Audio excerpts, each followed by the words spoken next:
Hello everyone, তো আজকে আমি অনেক দিন পরে ভিডিও নিয়ে চলে আসলাম। তোমরা সবাই কেমন আছো? আশা করি সবাই ভালো আছো আর আমিও ভালো আছি। তো আজকে আমরা চলে যাচ্ছিলাম তেজপুরে। তেজপুরে স্যাফরনে গিয়েছিলাম। তো আমি, দিদি, কাকি ওরা সবাই দিদি এসেছিলো ঘুরতে আমাদের এখানে, তার জন্য আমরা ঘুরতে গিয়েছিলাম বিকাল বিকাল টাইমে।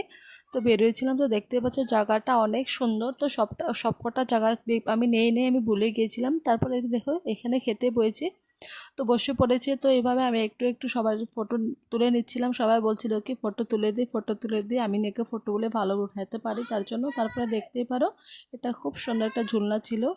ঝুলনাতে বসে আমি একটু ফটো উঠে নিয়েছি। তারপরে বনু বলে তুই সর আমিও একটু ফটো বা ভিডিও করে নিই। তারপরে বনু এভাবে একটু ক্লিপ নিয়ে নিয়েছিল, তো দেখতেই পাচ্ছ। তো সবাই এইখানে পাট পাট করে খেতে বসেছিল। এখানে একটা ফ্যামিলি, তো এখানে আরেকটা কাকি ও দিদি ওরা বসেছিল। তো আমি একটু ফটো তুলে নিলাম। তো দেখতেই পাচ্ছো জায়গাটার ফটো তোমাদের সাথে আমি শেয়ার করেছি। তো ভিডিওটা তোমাদের কেমন লেগেছে অবশ্যই আমাকে কমেন্ট করে জানাবে, আর ভিডিওটা ভালো লাগলে থাকলে আমাকে